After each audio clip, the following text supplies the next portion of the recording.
El expresidente y espurio expresidente Salinas de Gortari atacó a Andrés Manuel López Obrador en una de sus recientes presentaciones ante apenas 40 invitados y como 30 periodistas, los cuales se van a valer de esto para criticar a Andrés Manuel López Obrador seguramente. Dice el Orejotas de Salinas de Gortari que para hacer ver que el TLC ha sido un éxito y un instrumento valioso para el país, contó que en su libro narra que hace 2 meses el dirigente del PRD me dijo, y creo que el dirigente del PRD es Alejandra Barrales, así es que los del Frente Ciudadano por México pueden darse cuenta de que Salinas de Gortari está manejando los hilos del PRI y del Frente Ciudadano también. Dice que el dirigente del PRD le dijo, nos equivocamos al oponernos al Tratado de Libre Comercio en sus inicios. Hoy es momento de defenderlo.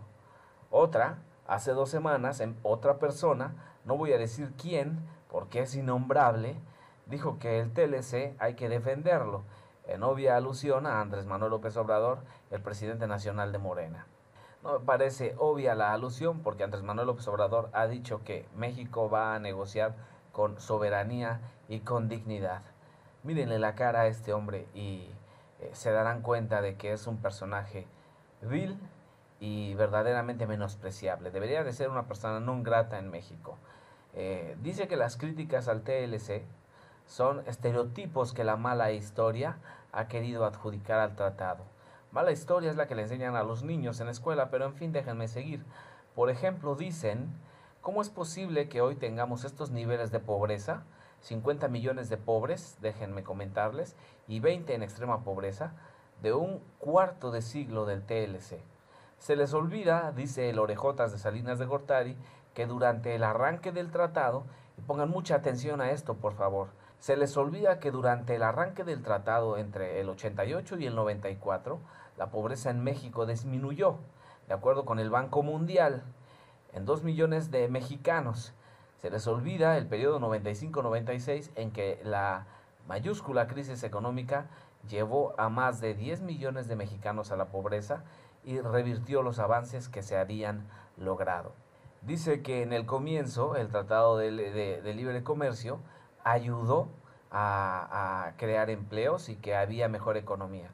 Ahora déjenme comentarles lo que dicen en exclusiva el ex sicario económico John Perkins, en exclusiva para un diario ruso.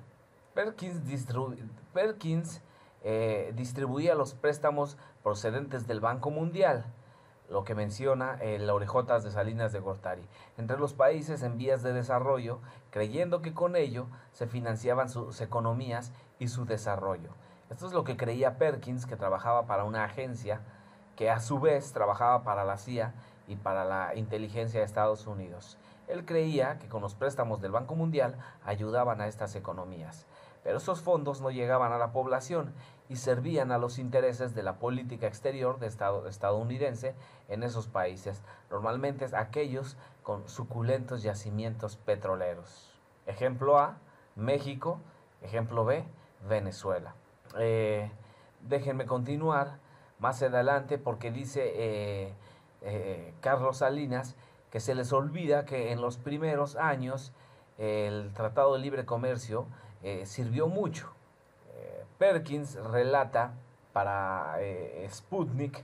Perkins al principio explica, estaba seguro de que su trabajo ayudaba a aquellos países en vías de desarrollo para que mejorasen sus economías, porque nosotros los que hacíamos era invertir dinero en ellos para que creciesen, y de hecho crecían, como dice Salinas de Gortari, como demostraban las estadísticas, dice Perkins, pero después de un tiempo empecé a darme cuenta de que las inversiones iban a parar a un reducido número de familias, como los Gortari, los Peña, los Slim, etc. Las inversiones iban a parar a un reducido número de familias adineradas en esos mismos países, a las empresas norteamericanas y evidentemente a la misma empresa para la que yo trabajaba. Pone de ejemplo el caso de Ecuador y de Indonesia, a cuyos gobiernos no se les ofreció dinero se les ofreció dinero con la condición de que lo utilizasen para mejorar la infraestructura del país únicamente si en ellas participaban compañías estadounidenses como Halliburton o General Electric. Así que lo que dice Salinas de Gortari es una verdad a medias, y lo que nos revela el ex sicario económico John Perkins en su libro es que sí, el Banco Mundial les prestaba dinero a esos países, como a México. Al principio funcionaban para hacer creer que esto estaba bien, pero al final pasaba lo que está pasando en México. Una tragedia económica, una tragedia humanitaria y un desastre político en esas naciones. Así es que no crean lo que dice Salinas de Gortari, es un ladrón cualquiera, como su hermano, simplemente que está protegido por Washington y parece que tiene una cápsula alrededor de él que lo protege, porque es el principal servidor de Estados Unidos en México. No olvides suscribirte, RH Noticias. Pronto se va a acabar con la corrupción, va a haber justicia y seguridad, pero andan muy nerviosos los de la mafia del poder. Están entregando despensas, frijol con gorgojo, tarjetas, pollos, patos, chivos, borregos, puercos, cochinos, marranos, cerdos. Hay que decirles que sí, pero a la hora de la hora, toma tu voto. El voto es libre y es secreto. Morena, la esperanza de México.